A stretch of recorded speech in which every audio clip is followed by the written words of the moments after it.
Hello and welcome to MotorMotion E-Series. We return to Sterling Parts Carrera Cup. It's Season 3 and we're heading to St. Croix for Round 5. This is set to be an exciting race today and we are looking forward to seeing these cars go around what is a very long track, 7 kilometers, 4.3 miles at St. Croix B. 14 turns doesn't sound like a lot, but I tell you what, this is a very, very long circuit. We are now past the halfway mark in this season, and only this round and the next round, round 6 at Bathurst, left to go in the season. In Division 1, Matt Dinetti is on top, but Division 2 is completely up for grabs. We had a very exciting race at the Red Bull Ring last time out, and there was some real chaos in that Division 2 race. I will remember that forever. But this is where the metal hits the road, or the tarmac, or the grip. You know, we've got to get through the last parts of the season now. So round 5 it is. We will be going into the race in a few short moments, but as usual, we will introduce our commentators for the day, and of course TrackSpotTV, bringing you today's broadcasting on behalf of MotorMotion E-Series. So get ready, get yourself a drink, get strapped in, because we are going to be going live in a few moments' time. Let's get into things and get this going. Proud broadcasting partners, of course, MotorMotion E-Series powered by TrackSpot.TV. You can check us out on the website, which is also TrackSpot.TV. My name is George Cook, CEO of TrackSpot.TV, and today we've got a couple of commentators coming into the box, and it's going to be the legendary John Wright, joined by a fresh voice to MotorMotion E-Series. It's going to be Trevor Byers, but over to you, John. I will see you guys at the end of the broadcast. Thank you very much, George. Good evening, everyone, and welcome in. Here we go again. The MotorMotion E-Series continues on, and we go trundling through France. As John mentioned, my name is John Wright, aka Double O Raven, in some hushed corners of the internet. Joining me tonight, as George said, a new voice here at TrackSpot.TV, and it does seem kind of fitting he's making his debut here. He only speaks French as well. It's Mr. Trevor Byers. Good evening, Trevor. How are we getting on? Bonjour, John. Great to be here. Great intro there as well, George. That's about the limit of my French. As yes, it's an Aussie-speaking French. It doesn't sound right, does it? But good evening to you and all of our viewers. Fantastic series, this, the Sterling Parts Carrera Cup, and at this St. Croix B circuit. I'll make sure to get that one right, John. But looking forward to a great race tonight here. And it's going to be terrific. And if it's anything like last week we saw at the Red Bull Ring, it's going to be a fantastic event. So looking forward to it. Indeed, yeah, the Red Bull Ring never fails to disappoint, and neither has the Sterling Parts Carrera Cup all the way through. Of course, Sterling Parts of Australia, proud sponsors of the series, and I'm sure they'll be absolutely beaming ear to ear with the recent action that has been provided. A couple of aliens involved as well. Someone say Matt Dinetti. There we go. There is the calendar that we've seen so far. Brands Hatch, Dragontail Seaside, Spa, the Red Bull Ring, and St. Croix. Really, I'm sure Trevor is going to be feeling the pressure after I declared he could speak French. He has to get that one right all night long, or there will be sacre bleus all the way through the crack. I'll see myself out. And of course, the final round at Bathurst. That's how it's correctly pronounced, George. Just noticed you got that slightly incorrect on the intro there, my friend. But it's been an incredible calendar so far, Trevor. And it promises to be an absolute banger of a race tonight. However you pronounce this track, it is codenamed Tyre Burner. The drivers on mandatory softs for the whole event. This is going to be a gripping one between the teams and the drivers on that pit strategy once again. Absolutely, it's going to be interesting. I was about to say I have much better time pronouncing Mount Panorama, if you can understand my Australian. But yes, having a look at the teams now, soft tyres. It's going to be interesting to see what happens here in terms of strategy, but a short 30-minute races, of course, here in this circuit. Very much a mix of high-speed corners, heavy braking zones, of course, early morning here in the time of day department. But look at, as we go through the teams, it's going to be interesting to see, talking about aliens, whether Matt Dinetti can get it done again. Boy, he's doing incredible things in the world of sim racing, isn't he? Across multiple platforms, John. There's no stopping him at the moment, the way he's going. Yeah, I believe he just took pole position in the NZ Nationals or something along those lines. I do have notes for another race I'm doing in this region. And yeah, he is just absolute beyond the alien material. He has a very, very, very bright, sparkling future ahead of him in sim racing, and comfortably leading the pack in the standings as well. It does still have some able rivals, though. Let's not forget Luke Stone, Nathan Wakefield, Campbell Knowles, all in there as well, and Nick Pfaff running well in the championship as well.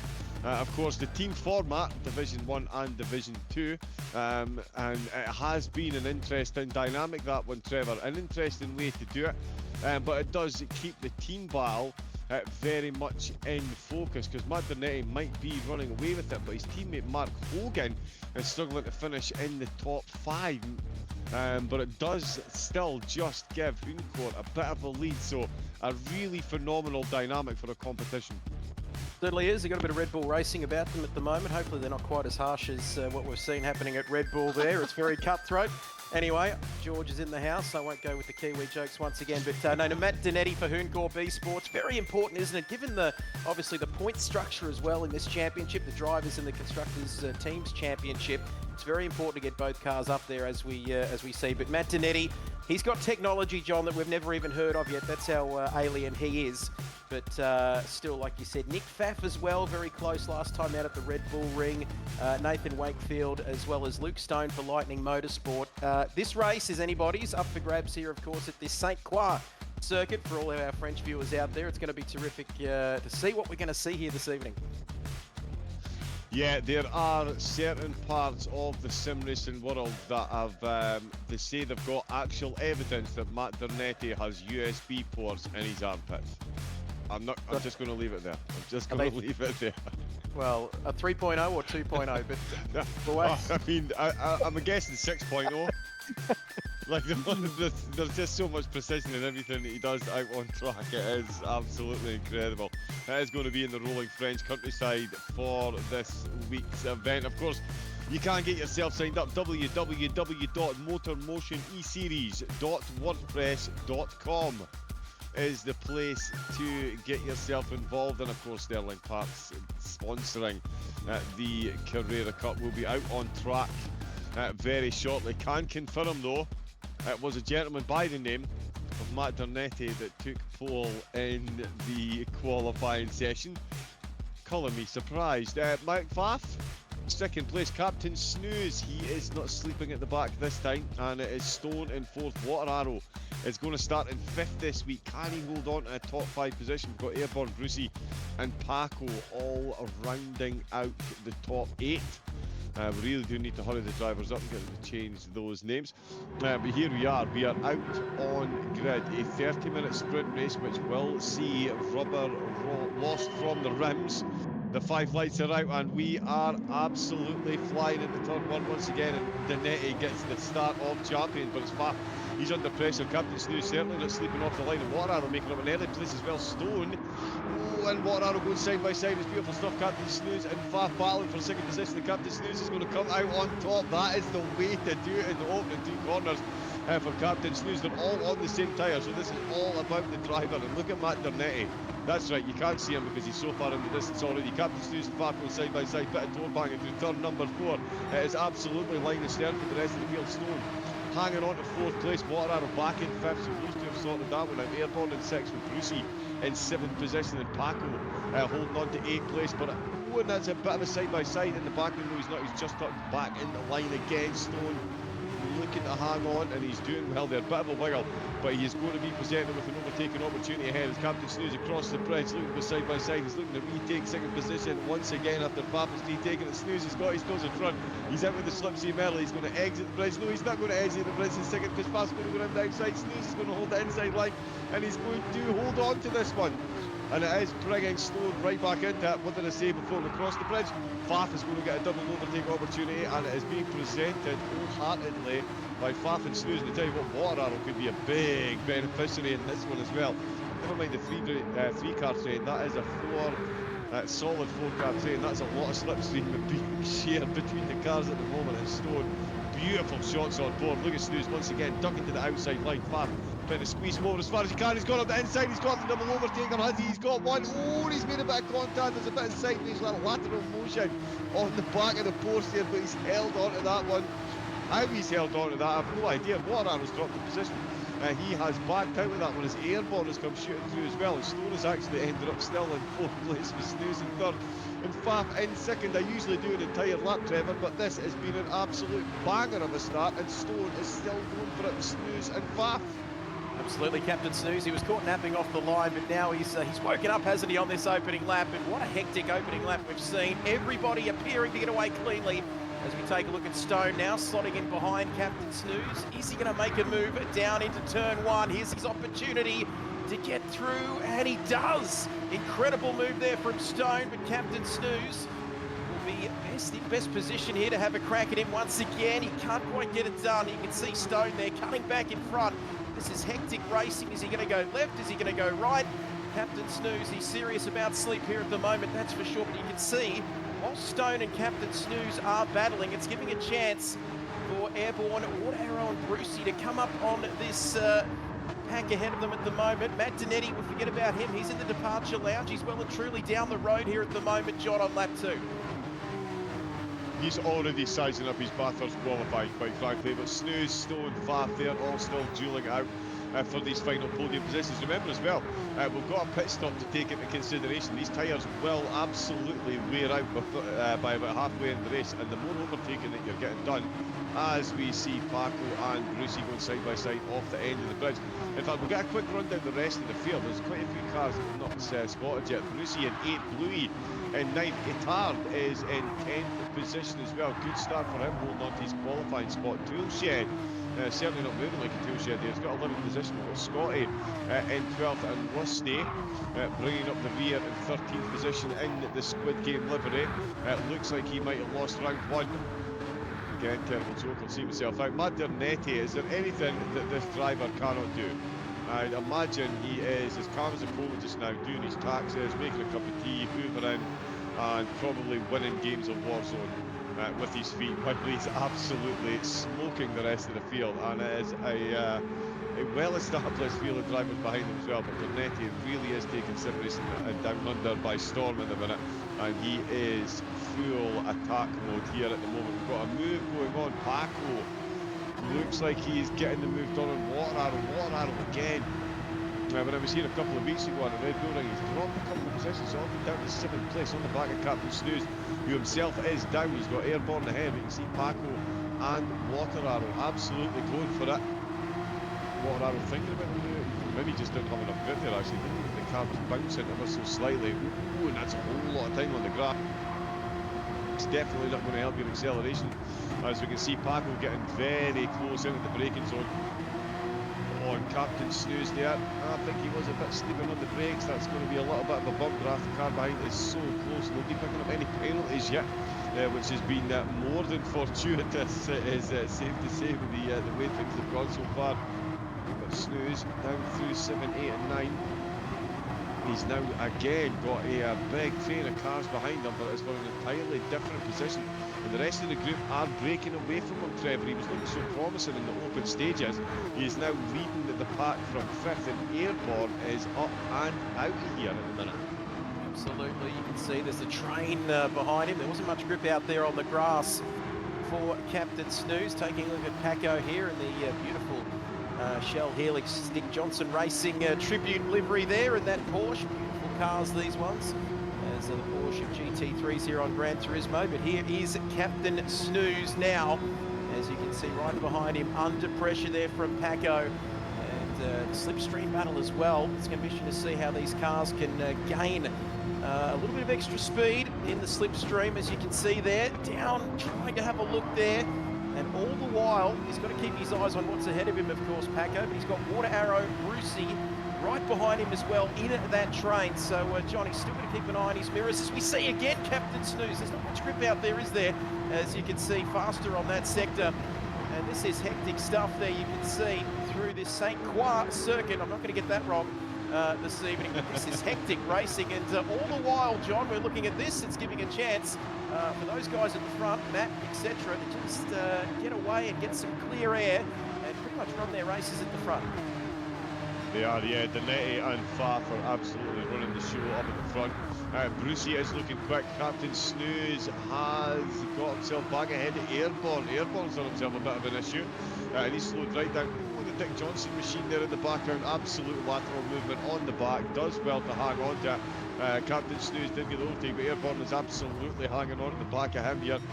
Definitely not letting go anytime soon. Oh, we've got Stone sideways.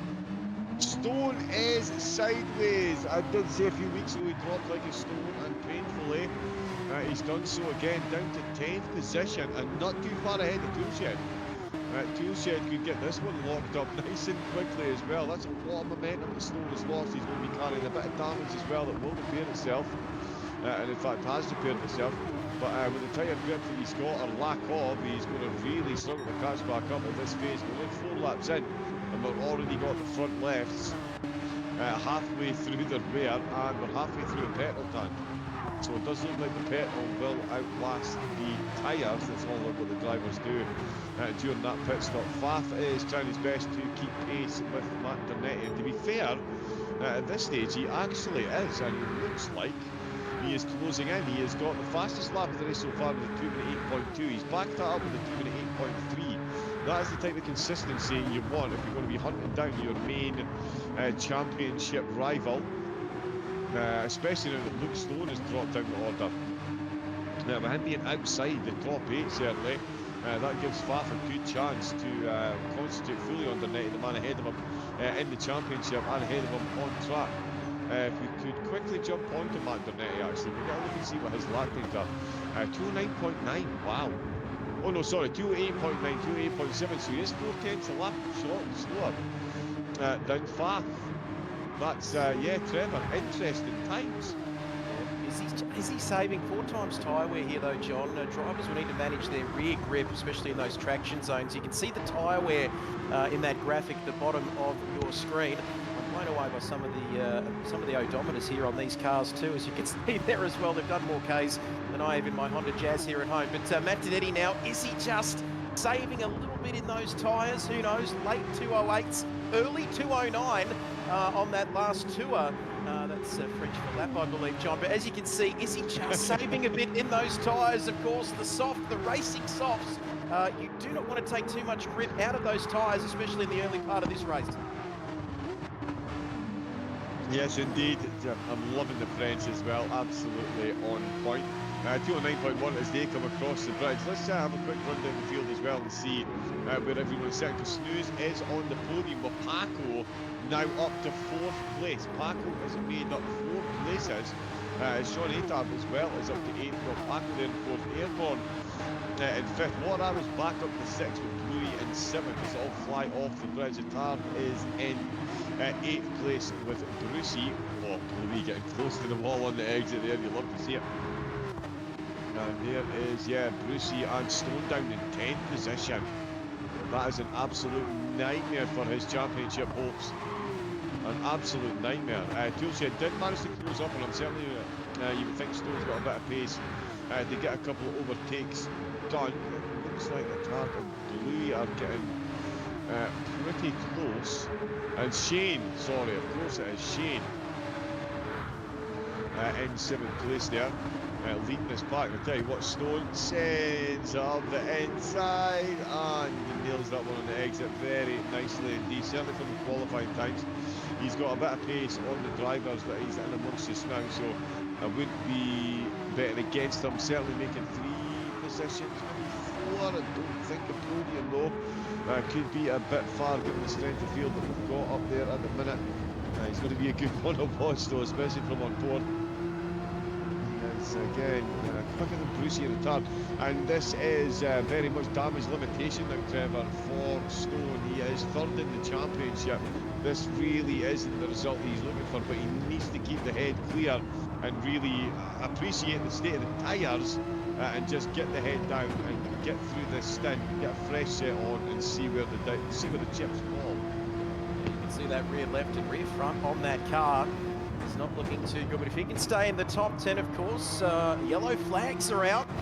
There is a yellow flag out, and who is that? It's Captain Snooze, and he's been caught napping, John, right on the racing line. Disaster for Captain Snooze. Bluey, Luke Stone, jump positions here. There's a battle going on, I think 7th and 8th as well, but disaster for Captain Snooze. When I started commentary and used the word disaster, John, somebody told me that the Titanic, that's a disaster and can be used in no relation to the world of sim racing or any other form of commentary. But it is a terrible luck there for him on that occasion as this battle continues for the podium with Airborne and Paco Rabanne, of course a French fashion label there as well. But we'll stay off the French theme, John, as this race is heading up. Lap 6 here, third race distance. Oh, someone fetch this man a coffee and croissant. He is on fire. We will definitely be upgrading the snacks here in the coffee box, that is for sure. We've got some new seating. We're going to need to get a whole new menu as well for Trevor's acquired palette. Certainly acquired on the palette for the overtaking that we have seen so far in the race. There's been position changes had, and it looks like Airborne is looking for a spot on the podium at the expense of Paco Fath and Dernetti. Absolute gone bye-bye. The rest of the pack is squabbling over the crumbs they have left behind as Paco got that bottom spot at the minute as Airborne chases him. Water Arrow back up to 5th position, and Shane Attard up to 6th place. Great race for him so far. Does have Stone behind him though. He does not have a lot left on his tyres, and again the petrol tank, that's less than a quarter of the tank we've got, so we'll get another lap as if those front left tyres are going to be absolutely destroyed. We're only about 12 minutes in. This is going to... Oh, now we've got someone coming in. I was about to say it's going to be an interesting one, Trevor. I think there is a potential for a two-stop here because of the fuel. We're only about 12 minutes into a 30-minute race, and some of the driver, coming in with a quarter of a tank now, he's going to need another stop, surely, Fuel Shed. Yeah, he's not going to be able to get through the end of these racing soft tyres, is he? Into the pits, out of the pit lane. Back on to the racing line there for Toolshed, and is that going to help him, of course? Tyre wear, fuel strategy, both the key factors here in this championship. And Captain Snooze now coming into the pits as well, John. Very slow there. We saw him go off last time out, and his race all but over. Damage limitation, that's the buzzword, isn't it, here at the moment, John? As we see this man, you know what? He's having a great time, isn't he? On his Friday evening, Saturday morning, wherever you're watching right around the world. He's enjoying himself out front, Matt Donetti. Yeah, he really is. He is stretching that gap back out again. Any thoughts that Faf might have had of catching up? Dernetti is firmly putting them to bed. But yeah,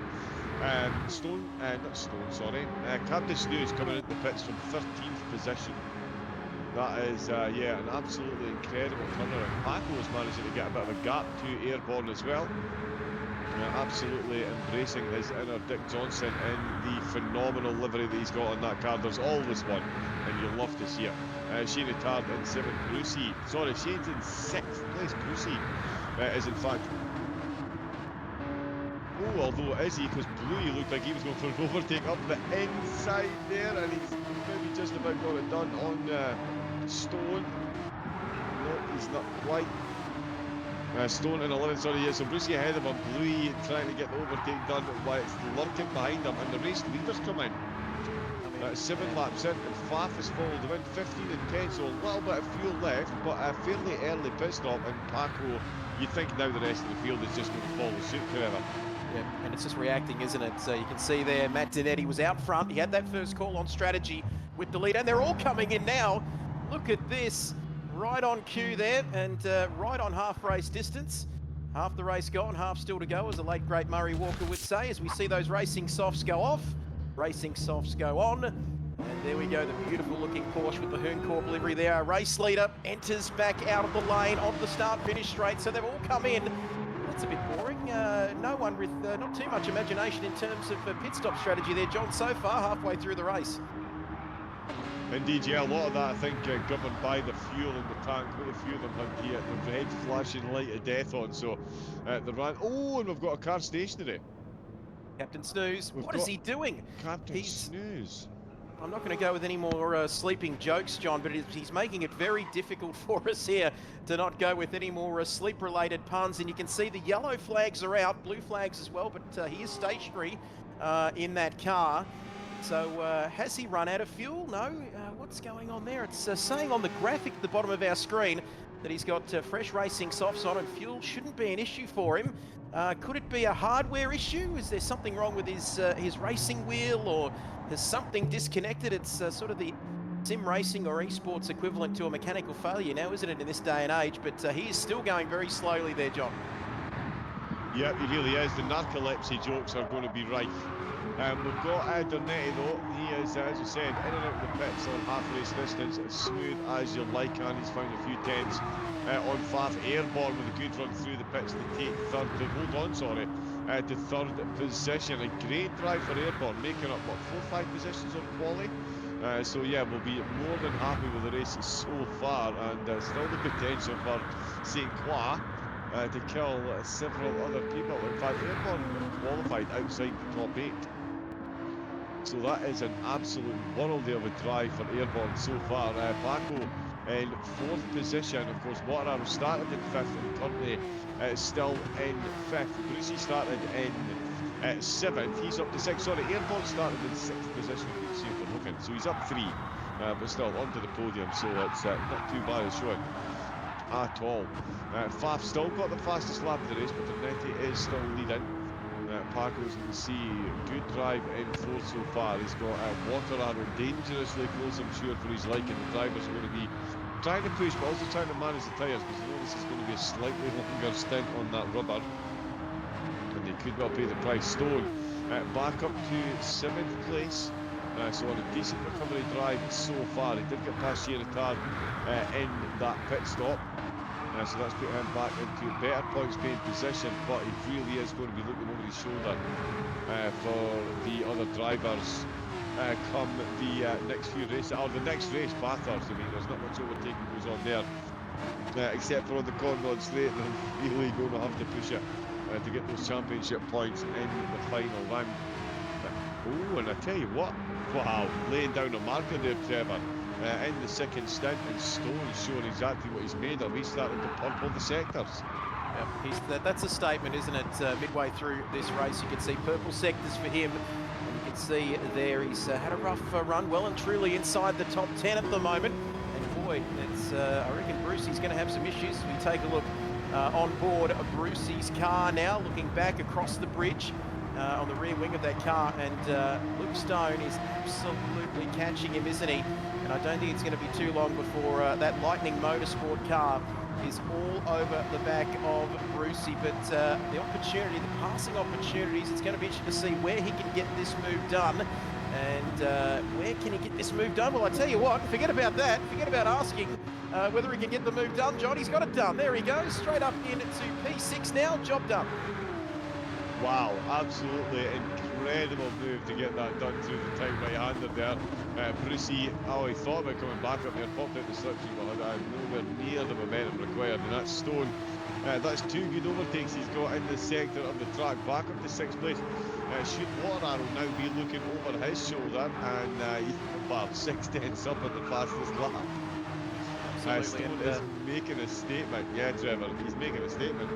That's the difference, and that's why I'm sitting up here in the commentary box. Whilst I was talking about where he can make a move, John, he just went and made the move. As we see there, some action on the start-finish straight. Water Arrow, and you can see just in front of him, Paco there. Some interesting racing lines there, John. I'm not sure what he was doing down the start-finish straight as we ride on board with Water Arrow now. Very important to get that apex of turn 1 as we ride on board these Porsche GT3 cars. And the beauty, if you're just new to this series, hello to you, but tuning prohibited, of course. Drivers only allowed to adjust the brake bias, the only tuning setting. So these are very much raw machines, of course. The Porsche GT3 power, as we see Water Arrow slightly down there by a 10th through that sector. But Paco's going to have some work on his hands here very, very shortly. As you can see, he's catching him, isn't he? Underneath the chopper and across the bridge here at this St. Croix circuit. Slightly wide there, but nothing doing on that occasion. And the slipstream's going to be very strong here, John. He's going to slowly eke up towards Paco. And he's going to have a thing or two to say to him in a very, very short space of time. Very important to get that one. Slightly scruffy lap here on this occasion from Water Arrow, though. It is, yeah. He's maybe concentrating too much on catching up. He is definitely those little scrappy mistakes are going to eke it out that little bit longer and keep Paco in position. He's keeping it nice and neat himself, and he is setting personal best sectors as well, which is all you can really do at this stage of the race. Make the most out of that fresh rubber that they've got, because it will be gone very soon. We've got 4 or 5 more laps to go. They're seeing a bit of wear on those fresh softs already. I'll tell you what, Water Arrow is looking very quick. Of course, that's the corner where Stone got him moved on up the inside. And that could well be in some place that again, Water Arrow just a little bit scrappy on that exit. Oh, we've got a yellow flag. We have a yellow flag up ahead.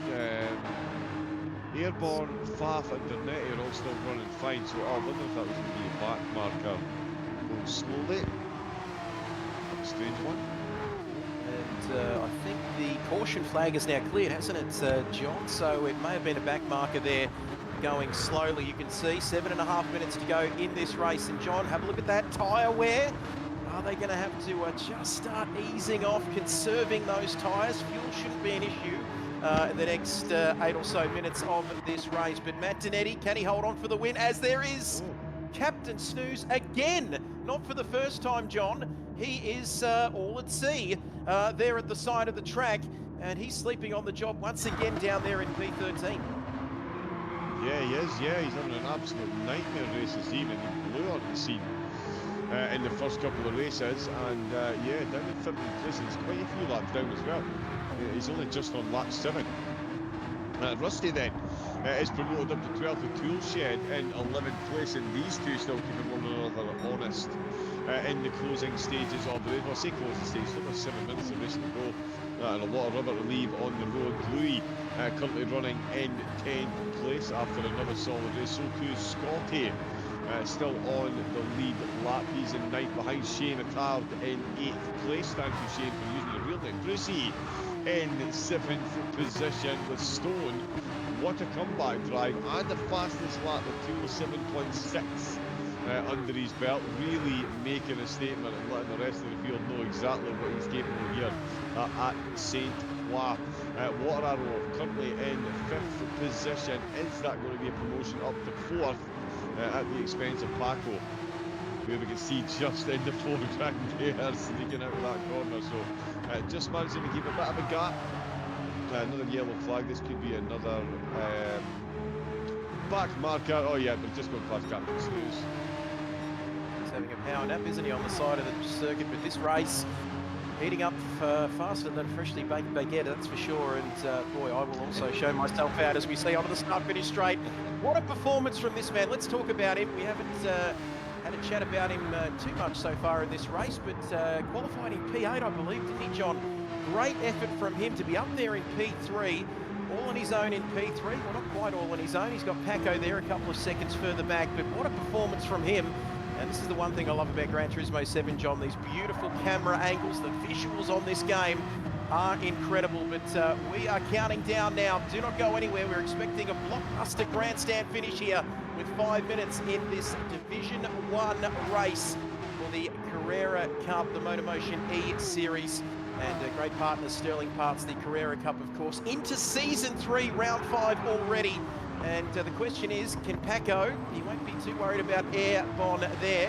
I almost said Airbnb, as we do appreciate when the drivers use their real names. But Paco, he'll be looking to stay ahead as he comes across the bridge and looking to maintain P4 there. And you can see the tyres are looking, are they going to hold on, John, here for Paco and some of the other drivers here in the field with a couple of laps remaining? Yeah, 3 laps still to go, and the tyres, it is a long diminishing returns at this point in time. The grip is bad, and it's just going to get worse as who deals with that better at the moment. Water Arrow. Oh no, he's not dealt with it at all. He's lost the back end completely, smashed into the wall, and that is a whole lot of front end damage. And here comes Stone. Damage limitation turns into blood into the water. Someone playing the Jaws theme, because here he comes. Water Arrow still carrying that front end and front suspension damage, and Stone is closing that gap. And I tell you what, Brucey's going to fancy a nibble at this one as well. He is right behind Stone. Water Arrow still limping through the corner. Here comes, there we go, that's Luke Stone that we're looking for, and Brucey there in the white and pink machine just behind water arrows should be all clear now of damage, but still, that is going to shake the confidence, and especially knowing that the tyres are absolutely dropping off a cliff at this point. We've got less than 4 minutes to go, so 2 laps, and he's got the fastest driver on the track pulling into the pits. Interesting call, this one. Is it for tyres? Fuel not quite the issue there, but very, very strange to see Luke Stone coming into the pits at this point in time with 3 minutes to go in this race, and that is going to see him well and truly outside of the top 10, John. It really is. I mean, he's already got the fastest lap. He did take on fuel, and he took on a tiny amount. Does he know something that we do not, and potentially some of the other drivers don't? This could be a very, very, very grandstand finish if Stone has figured something out here.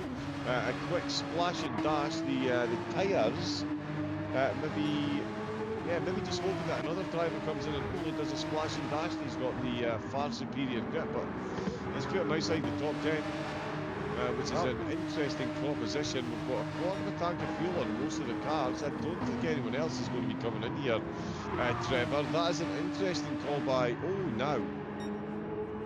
I mean, Faf has fairly gone through a bit of fuel as well. And he's got... We're on 28 minutes now. And we're coming to the finish line, Trevor. I don't know. Well, let's put it this way. Stone is either going to be a genius or he's not. He's going to roll the dice and get Yahtzee or he's not. It's, one of those.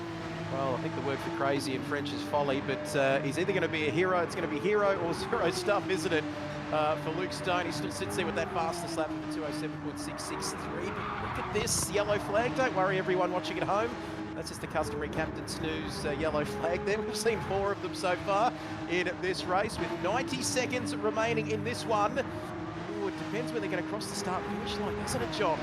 Can they get strategic here? They're going to have to go potentially 1 more lap, 7 kilometres, 4.3 miles around this St. Croix B circuit. That's right, haven't slipped up on that one yet so far this evening, John. I know upper management will be right across that, but here comes Paco across the line in P3 there for him. Water Arrow still in P4, under pressure as well from Brucey. Across the line we go. And look at that, there's some front left tyres, John, looking very, very third rate at the moment here. Indeed, yeah, absolutely dropping off a cliff right through the field. And that extra lap is going to cost quite a few of the drivers a fair old bit of lap time. You can see here Scotty in the 2-minute 11s. We've seen drivers as fast as 2:07. Sloan by name, of course. But Scotty still running in 7th place. Matt Dernetti has had an absolutely flawless race out of the front once again. Did a little bit of tyre saving. Dernetti's made it back up to 9th. I mean, yeah, that extraneous pit stop really has cost him. But Dernetti, and he's gone faster. He's setting more purple laps, just to really establish his dominance as the fastest driver. With Rusty in 11th. Oh, an Airborne who was on the podium. Oh, now we've missed that as well. Too busy looking at the pit stops, and Airborne, he's down in 11th, Trevor, and got a 3-second penalty. That is a fall from grace. Yeah, and I'm surprised it's taken this far into the race to see those track limits and penalties. It's very strict, this St. Croix circuit, and the drivers need to be careful to avoid those time penalties. But you can see the man that started P8 was looking like he might be on for a podium, now sitting outside the top 10 at the moment. And that 3-second penalty, John, as we approach the final lap of this race, there is our race leader. That is not going to help his cause late in the race. No, it absolutely is not. That is not what you need to be doing. But Matt Dernetti comes round the final corner. He's going to take yet another checkered flag, completely red in the petrol tank as well. So a little bit of fuel saving to get him across the line, and it's going to strengthen his grip on that championship with Bathurst still to come. Faf crosses the line with a very solid second, held fastest lap of the race for quite some time, and Paco weaving in celebration Absolutely phenomenal race for Paco to finish in third place. Brucey is going to hang on to fourth place with Water Arrow directly under his rear spoiler there. Shane Attard getting himself sixth place with Scotty in seventh. It's Bluey who gets himself eighth. Luke Stone recovers to ninth. Rusty gets himself 10th. Airborne with that penalty is going to see himself across the line in 11th place. Toolshed in 12th, and Captain Snooze already been given the checkered flag, finds himself down at the back of the field. But it is another master class by Matt Dernetti, a clean sweep with qualification and the race win. Much needed points for Luke Stone with the fastest lap. Nick Pfaff and Mark Pacheco in third place. Glenn Mead and Riley Easter fourth and fifth, with Shane Attard in sixth. Scott Taylor for Gridline got seventh, with Steve Smith and Luke Stone, as we said, in ninth. Grade Hardcourt for Rusty Nuts Racing finished in 10th, and Campbell Knowles for CP2 got himself in 11th through Griffin and Nathan Wakefield 12th and 13th. in Sampson and Jackson Dean 14th and 15th position. An absolutely incredible round once again from the MotorMotion E-Series, sponsored by Sterling Parts Australia, Trevor. That track and these drivers never failed to deliver. Matt Dernetti, absolute man on fire at the moment. Perfect combination, isn't it, for my Saturday morning out here in Australia. But Matt Dernetti, what more can we say about him? He takes the 50 points, doesn't he? And also special mention, like we said, very important for Luke Stone to just sneak back inside that top 10 and get those 19 all-important championship points. But boy, Matt Dernetti in that Porsche, it's the perfect combination, and almost feel like I should be paying to watch a masterclass like that, but it's good that I get to watch it for free, John.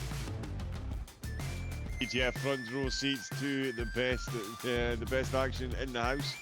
Absolutely guaranteed here at the MotorMotion E-Series.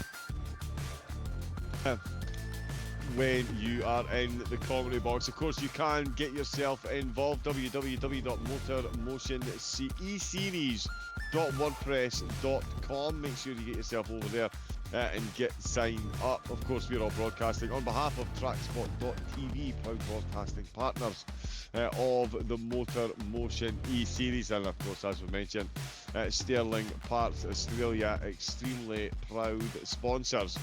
That was Division 1. Coming up next is Division 2. That's right, the pros teammates will be dueling out for positions as well. And we'll be back in about 5 minutes for that. So make sure you tune in for that, and we will see you all very shortly.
Good evening, race fans, and welcome back in. It is the MotorMotion E-Series Sterling Parts Carrera Cup.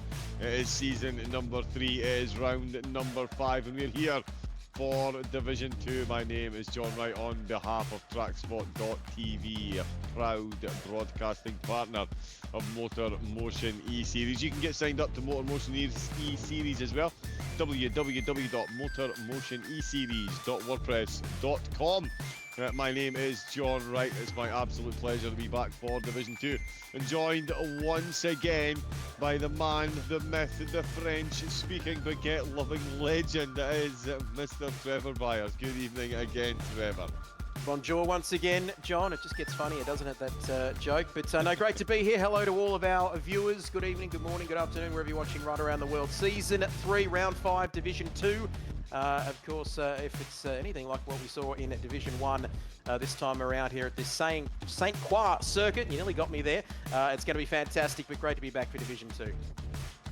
Indeed, yeah, as you mentioned there, Division 1, what a race that was. Dernetti and Faf taking the top 2 spots. We didn't actually nominate a driver of the day, but for me, I think it is going to have to be Mark Pacheco finishing in 3rd place. We saw how easy it was to make a mistake around that course, and Pacheco getting himself up onto the podium. I mean, it's hard to look past what Dernetti and Faf did, but Pacheco making up places in a tough race and getting himself on the podium. I think I'm just have to give him driver of the day, Trevor. Where would your hat jump into the ring on? Well, I'm going to go throw my head in the ring and go for Scott Taylor for Gridline Racing, P7. If it's good enough for Kimi Antonelli to get driver of the day at China for P7, we'll give it to Scott Taylor as well. But we'll go with Scotty Taylor that time around for Division 1. Yeah, there we go. It's good enough for Antonelli. Is it good enough for that? So yeah, Pacheco and Taylor taking the kudos for the Division 1 drivers, but it's the most important drivers of all, of course. It is the Division 2 drivers. Their teammates have already driven. They've collected their valuable points. Unsports looking very good in the championship so far, and it will of course now fall to Mark Hogan to bring home the points to back up Dernetti. It's Madrick and Robinson who are the top 2 in qualifying for this one. And Trevor, again, it's going to be another interesting race. We saw these top tier drivers absolutely hanging on for dear life with these front tyres towards the end of the stints, and these drivers not quite as quick as the pros. It could be interesting as the rubber leaves the rims.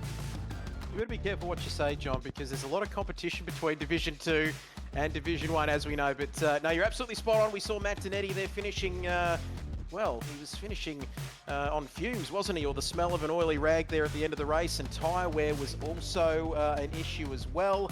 So, and that's how the professionals get it done. So it's going to be interesting to see once again for Division 2 how these Division 2 guys manage the strategy. When do they pit? Is it going to be a 1-stop, a 2-stop, and how they manage the fuel as well for this race coming up?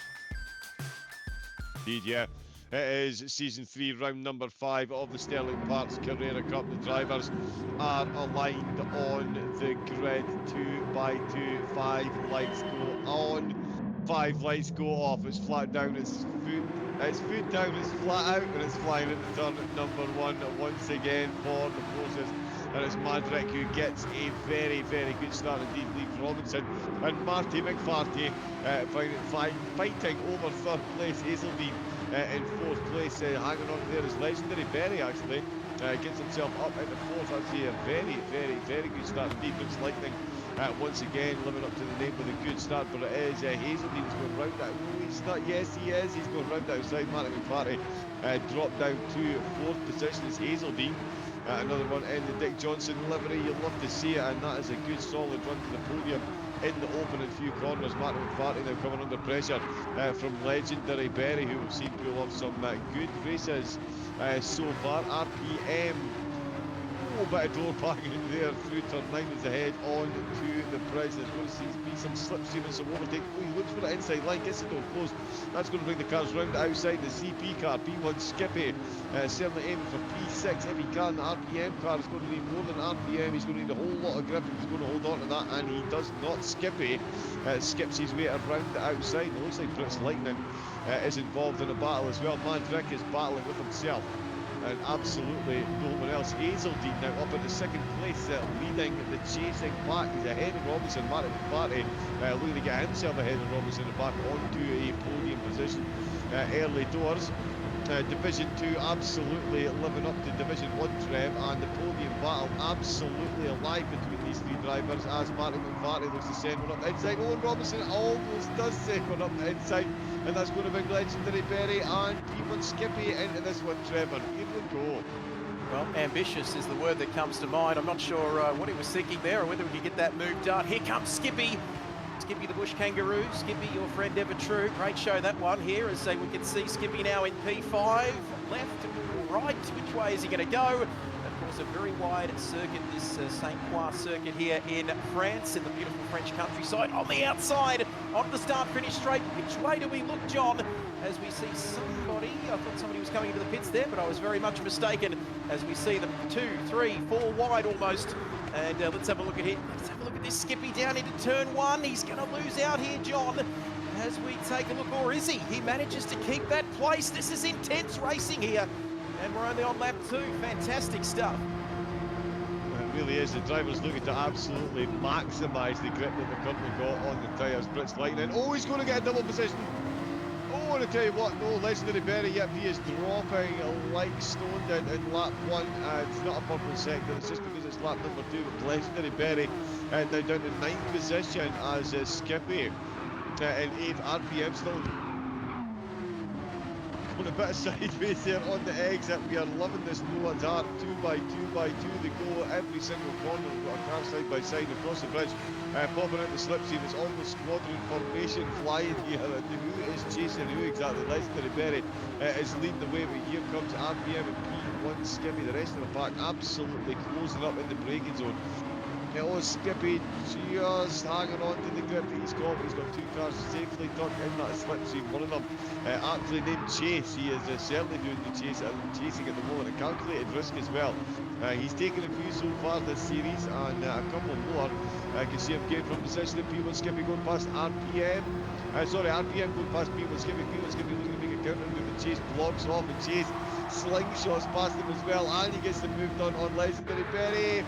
Yes, he does. Legendary Berry down 2 positions as RPM and Chase, fully utilising that slipstream, taking those spots, and they're still going side by side, Trevor. They're taking no prisoners, are they? You can see the aptly named Chase is chasing and also being chased, but you can see their great moves as well. P7, oh, Legendary Berry, as he goes around the outside of that long sweeping corner. He couldn't quite get the move done there, but now he's having another look here as we're 4.5 minutes into this race. And boy, what action here for your Friday night, Saturday morning onto the start-finish straight once again. And the slipstream as well, John, as we see that long train of cars. You can see some of the drivers just trying to change up their lines on the start-finish straight so they don't get caught in that slipstream, which can be very powerful around here. Miles off track as well. He's lucky he didn't take that position. Chase now the chaser as RPM, P1 Skippy, Legendary Berry. They're absolutely door banging their way into these top 10 positions. Legendary Berry could see himself back in the top 10. Oh no, 1 second penalty. Too far off track, and that's a 1 second penalty, and that is going to be an absolute killer considering he's got Fly and Blue Dog not far behind. So they'll be looking, and there is Hodges bringing up the rear of the field at the minute. 14 cars out on track. Mad Rick is got some mad pace over the front. The 209.3, not too shabby a lap time over an exchange, as we've got a good gap back to Hazeldean. So not a foot wrong I tell you what, the Dick Johnson livery team having a phenomenal outing. There is the beautiful Castro livery of Martin McFarty in third and Robinson currently in fourth position, not too far behind, so the top four keeping in touch is certainly Prince Lightning. He's made his way through the field so far, it is safe to say. Absolutely love some of these liveries. Do love a bit of a Peroni as well now and again. Skippy is still in 8th place. RPM and Legendary Berry are going at it once again. Blue Dog's going to be watching this from down the road. He's thinking about it. Is he going to go for the big old cut back there? No, he is not. Not quite close enough. Calculated risk. Living up to his name sooner rather than later, you would think. And tyres are starting to look like they've got wear. We've got 3 laps under their belt so far. I want to tell you what, that's a whole lot of gravel to be taken up for Chase. That's a bold move to be making when he's got that gap back to the chasing pack. It's been led by Skippy. He's doing a good job at fending off the drivers behind. This is Colin that we're on board with. He's just done a 2 minute 10.6. Followed by a 2:10.0, so decent consistency there. Certainly not matching the pace up the front, but he is closing up on Brits Lightning and Robinson, who are going at this battle. And every place you look, Trevor, the drivers are either overtaking one another or lining up potential moves on the driver ahead. You see Brits Lightning have a bit of a wiggle ahead of Colin there, and Colin could be in for a double overtake dive anytime soon, given the way this is playing. Yeah, it's not a matter of if, is it? It's when it's going to happen. You can see there Chase still in P7. Loving the names, John. Loving the names. Loving the liveries. Loving the racing as well here in this Sterling Parts Carrera Cup Series. Round 5 of Season 3. We've already seen Division 1. Now it's time for Division 2. And this is fantastic. Across the bridge they go. Personal best there through that sector for Skippy. See there, loving the names like I said, and especially listening to you, John, say Marty McFarty. I could listen to that all day long. That's right, I better not let my intrusive thoughts win. But have a look at this, Skippy now under pressure here from calculated risk, and he might just need to take a calculated risk or not, John, if he's getting through here. Side by side they go again. Oh, indeed they do, and it's an absolute drag race between the Porsches, and it looks like calculated risk has calculated this one absolutely perfectly. He's got his nose ahead as they make it into the fast right-hander. Here comes the heavy braking zone for the next right-hander. He's still got the car in front. He's jamming on the brakes as Skippy opened up the undercut. Yes, he has, in a big wiggle from calculated risk, and Skippy, he calculated slightly more of the risk there, took the inside line, managed to find the traction that calculated risk could not, and that is Skippy back up to 8th position. Oh, and now just to say that, Skippy's in an absolute tank slapper.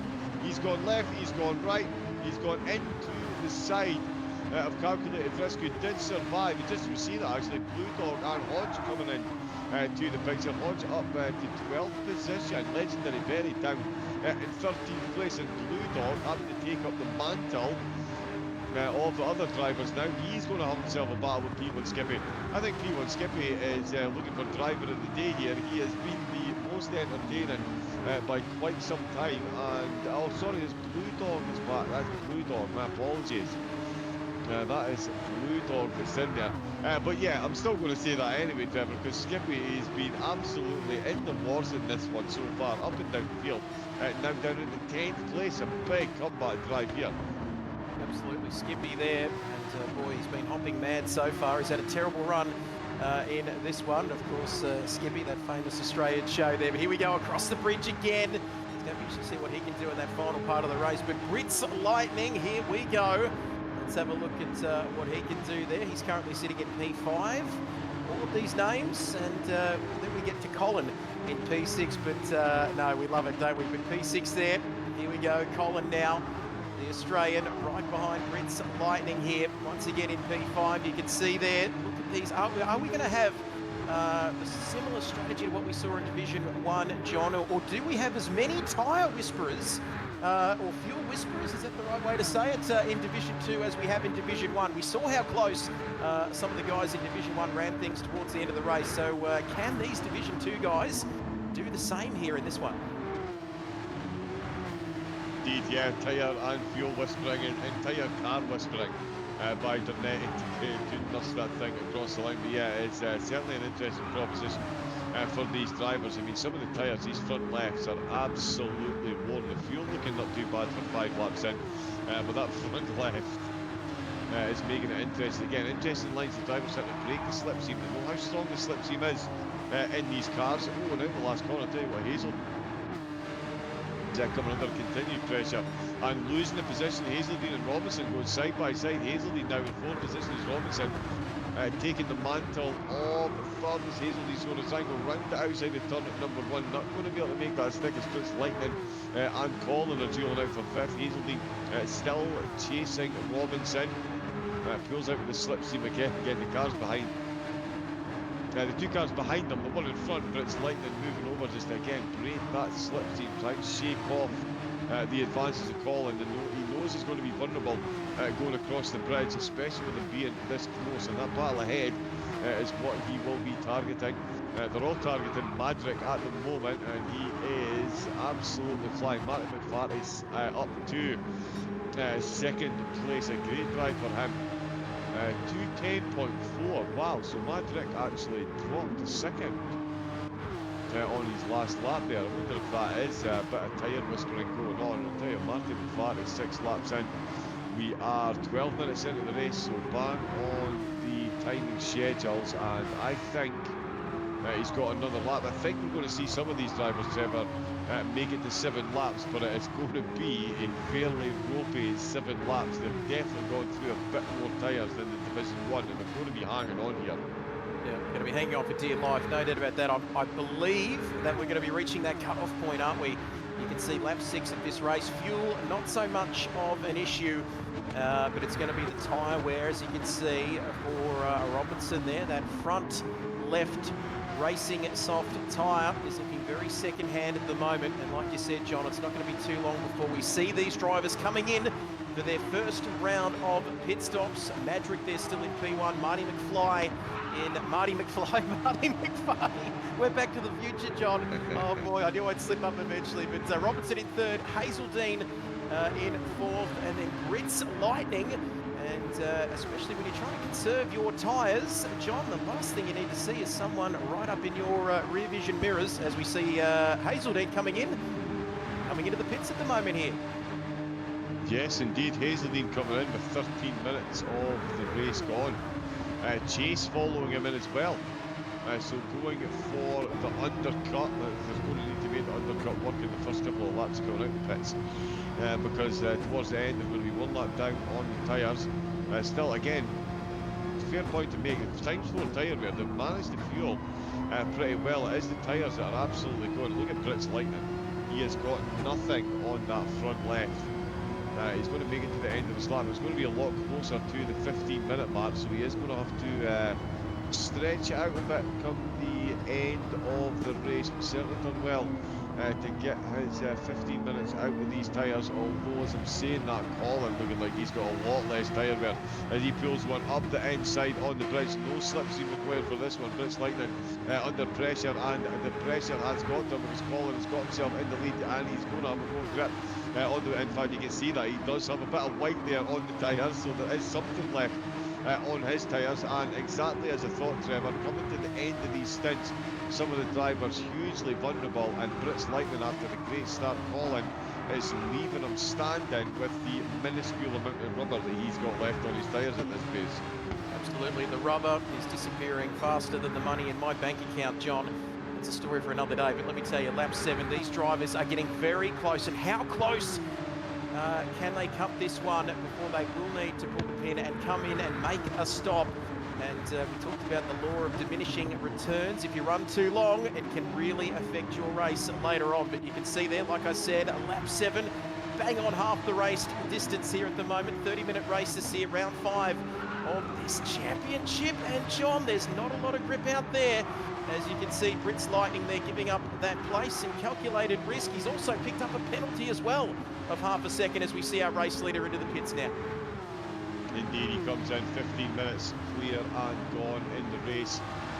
Comes in with 11 litres of fuel left. Marty McFarty with 2. It just goes to show you the different driving styles that the drivers have got. 5 times as much fuel in Madric's car as there was in Marty's. It'll be interesting to see how much they take on board, and that is beyond the 15 minutes and an absolute flood of activity now taking place in the pit lane. Brits Lightning will of course have to serve that half-second penalty when he comes out the pits on the fresh rubber. That is an absolute nightmare scenario for him. Madric leaves the pits on lap 8, 16 minutes gone, and he has led every single minute he has been on track so far. Hazeldine exits the pits. He is in second place. He's gone past Martin McFarty. I think he's taken on less fuel. Oh, Hazeldine. Oh, Hazeldine hasn't pitted. Oh no, he pitted earlier. Yeah, sorry. So yes, Hazeldine did pit early, Trevor, and he has absolutely nailed that undercut. And Martin McFarty's good work out the window. Hazeldine, though, pulling an absolute blinder. We'll see what he can do on the fuel and tyres, and if he can hold on to a podium position. Absolutely, that's going to be, that is a masterpiece of strategy there. As we take a look at this battle then, once again for P4, Colin is just ahead of Robertson. Colin and Robertson, sounds like an accounting firm, doesn't it? We get your tax done, but over the bridge we go. Once again, very wide circuit. We've said it a few times, so plenty of opportunities there on that, across that bridge to get an overtaking move done before we get down to this heavy braking zone there. Beautiful scenery here in the French countryside. Just want to sit back and get a glass of red, don't you? But Robinson, who's got those fresh tyres on there, fresh tank of fuel, fresh set of boots as well for him. So can they get to the end of this race with 12 and a half minutes remaining in this Division 2 race, round 5 of this championship? Hello, here comes Skippy there on the defensive from Calculated Risk. And not for the first time, John, these two, they're on each other's Christmas card lists. They've been very close right throughout the course of the entire race here this afternoon. Yeah, they really have. Skippy has been involved in all the action. Himself and Calculated Risk have already gone side by side. It's calculated the risk, and it's calculated this one correctly. A little bit of a wing and mirror exchange through that overtaken phase there, but Calculated Risk pops out ahead of P1 Skippy, who's on a good race himself so far, but sees himself now down into 8th position. Risk up into 7th. They've got to chase ahead the time while P1 Skippy fancies taking the spot back, and does out in the last corner. Skippy with a worldie of an exit there, and absolutely slingshots past Calculated Risk like he's standing still. It's absolutely toing and throwing throughout the field. We've only got 12 minutes left to go. We need longer races. Although sure some of the drivers would agree.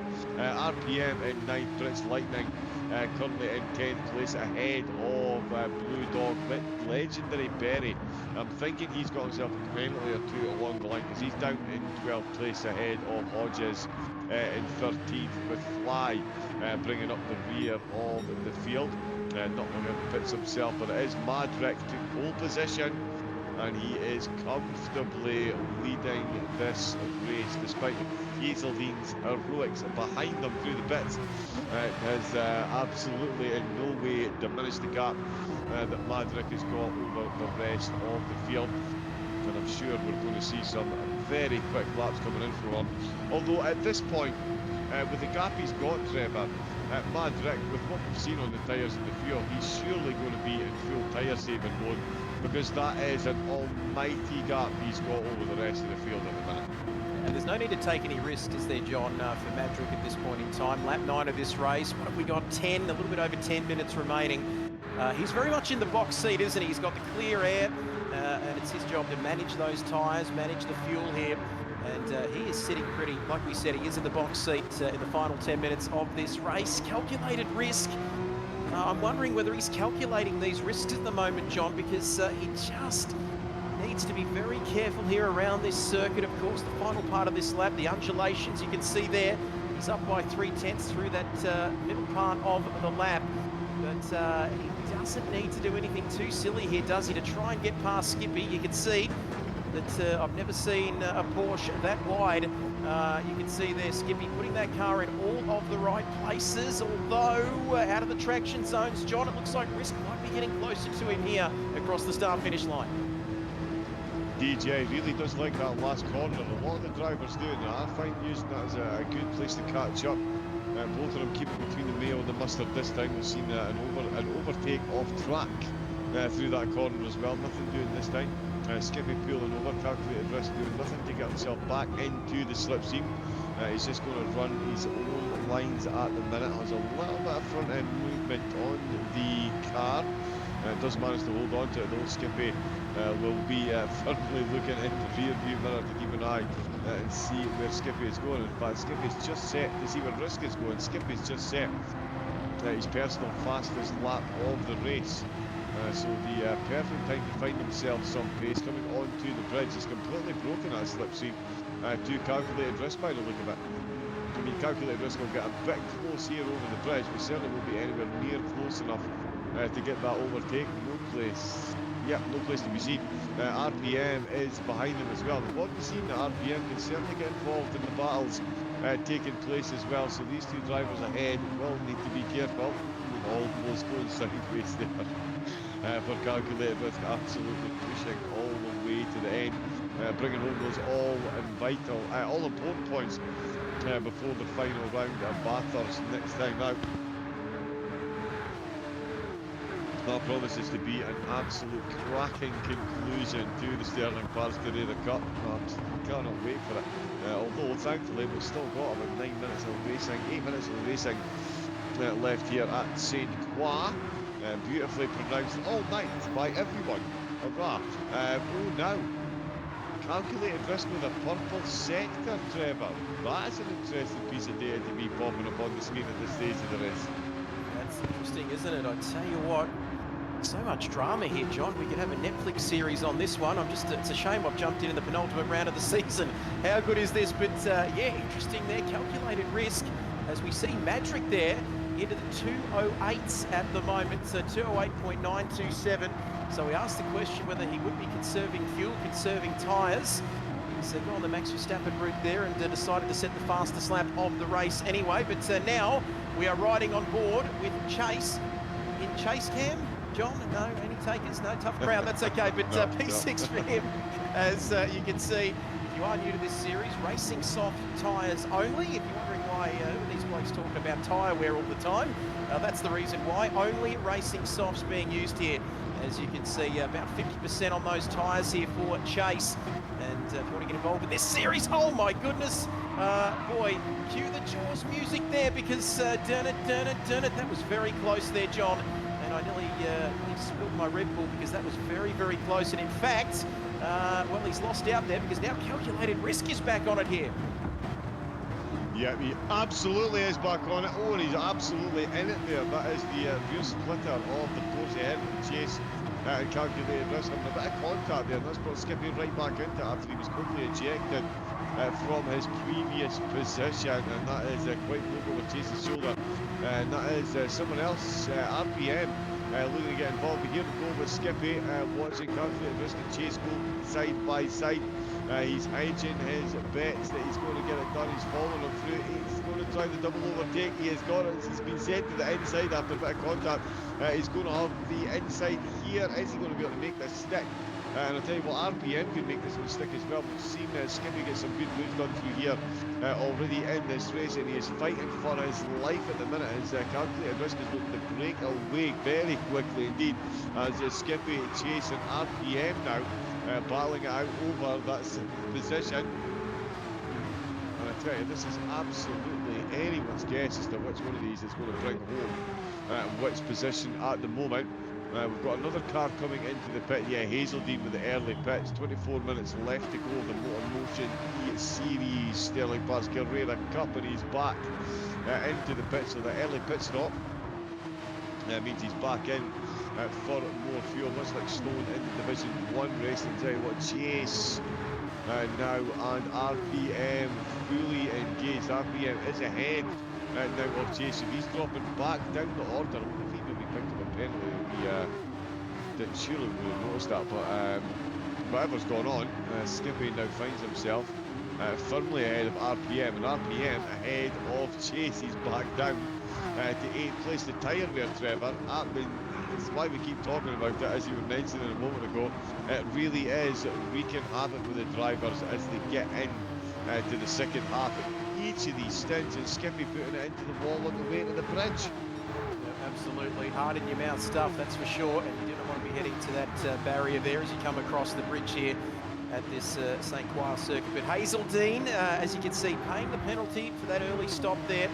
He used up all of his lollies in the one go, didn't he? He needed to come back in for the pits, and that's put him out of contention for the final 4 minutes of this race. Round 5 of this season. If you want to get involved, all of the links there at the bottom of your screen across all of our social media channels in this Sterling Parts Carrera Cup. Colin up to P3. And we talked about some of these incredible names, but Colin, not Colin from accounts, John, Colin from this series is up to P3 and he's on for a podium. That is a fantastic result if he can stay there. Indeed it is, yeah. He's going to be his work cut out for him. Robinson has certainly got podium previous in this series.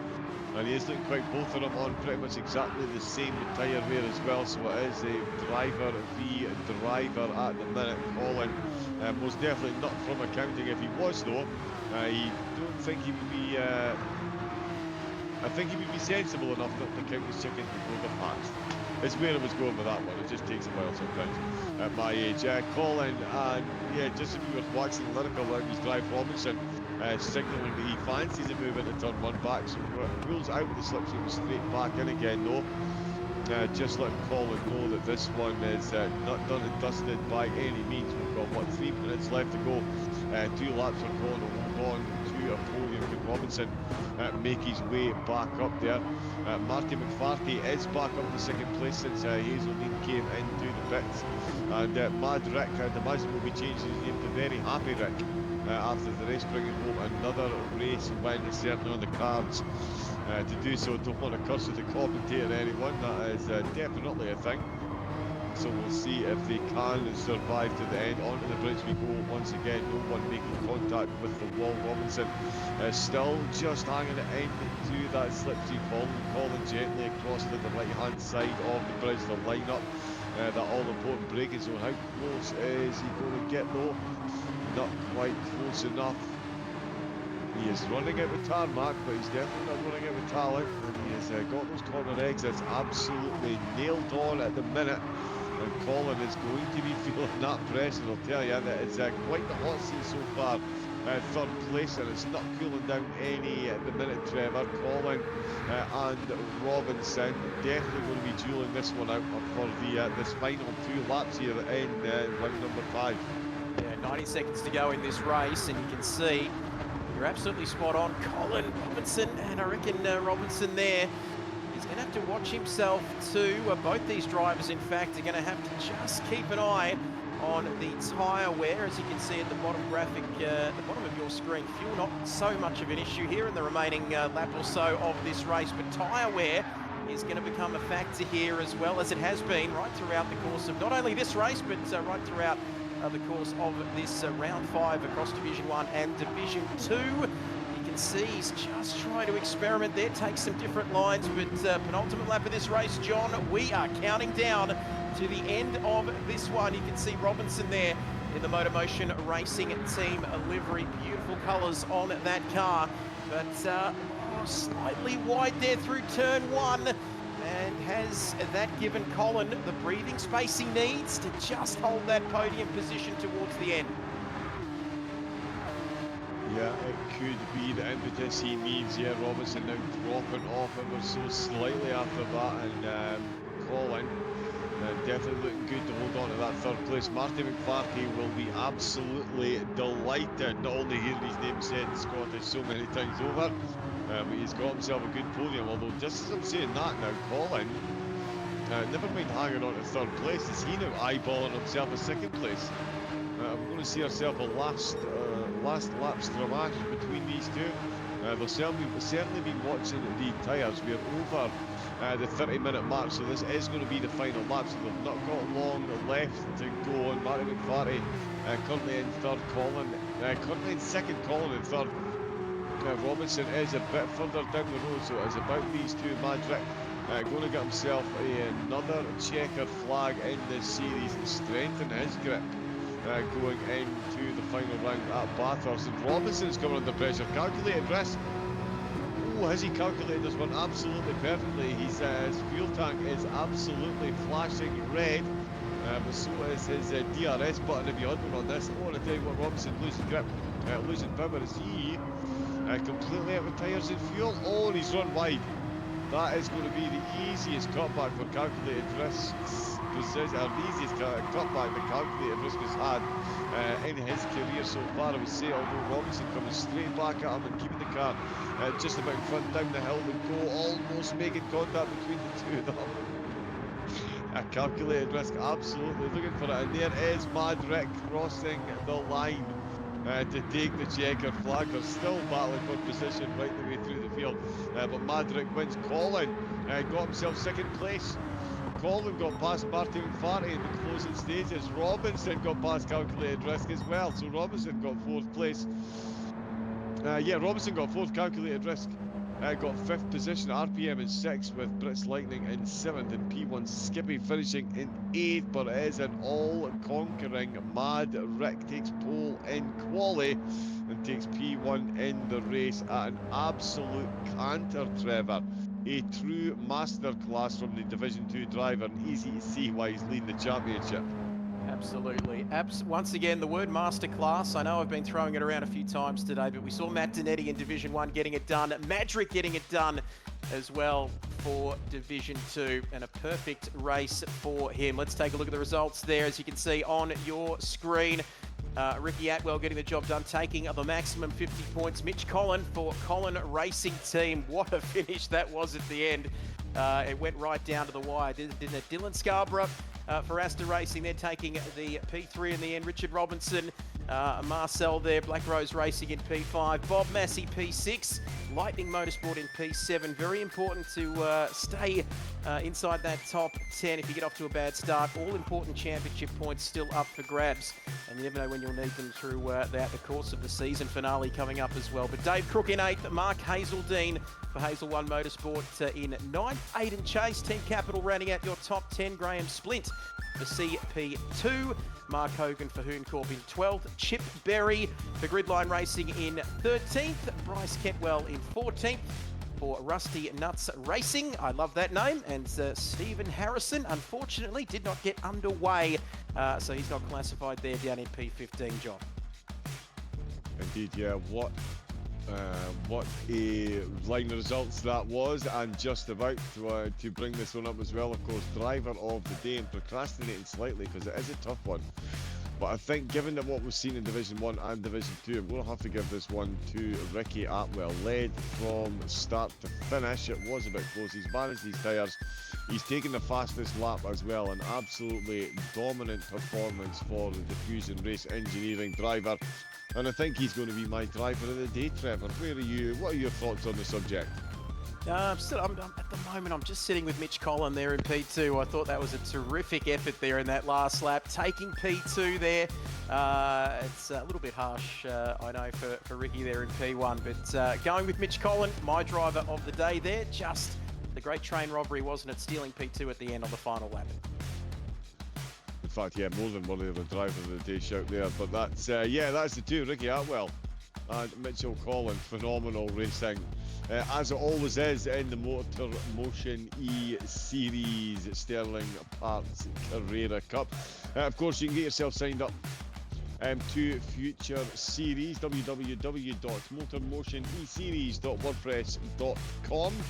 The calendar that we've had so far: Brands Hatch, Dragon Trail, Spa, Red Bull Ring, St. Croix in the rear view mirror, and onward we go to Mount Panorama. Oh yes, the mountain that bites back, the spiritual home for every Antipodean driver, and that one is going to be an absolute barn burner. It will of course be brought to you by TrackSpotTV, proud broadcasting partner of the MotorMotion E-Series organisation.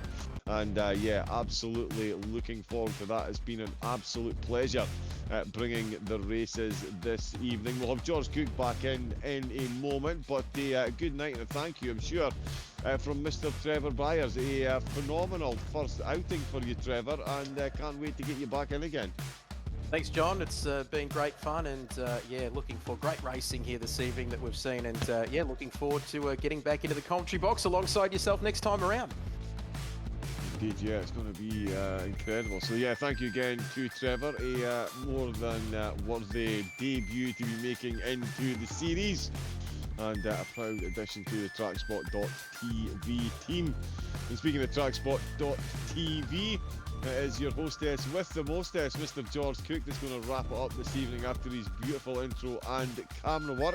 Thank you to everyone that has tuned in. I hope you've enjoyed it, and I'm sure we will see you for round number 6. Until then, it's a good night from me, and here's Mr. George Cook. There we go, ladies and gentlemen. Season 3, round 5 concludes at the lovely French location of Saint Croix. Beautiful work by the commentary team today. John Wright and Trevor Byers, thank you both so much for your coverage today. It's been absolutely fantastic. We hope that everyone has enjoyed today's broadcast, going to you live on the TrackSpotTV YouTube, TrackSpotTV Twitch, and of course the MotorMotion E-Series YouTube channel. Give us a like and a subscribe to follow for more racing action coming to you on a weekly basis, and of course more to come as we head towards round 6 for MotorMotion E-Series Carrera Cup. And bear in mind, soon to come to your broadcasting screens, there's going to be the TrackSpotTV Manufacturer Masters hand in hand with MotorMotion E-Series. Look for more racing content coming to your screens very, very soon. Thank you very much to the admins at MotorMotion E-Series and to all the drivers putting on a fantastic show today. And have a great evening. We will see you for the next one. Goodbye.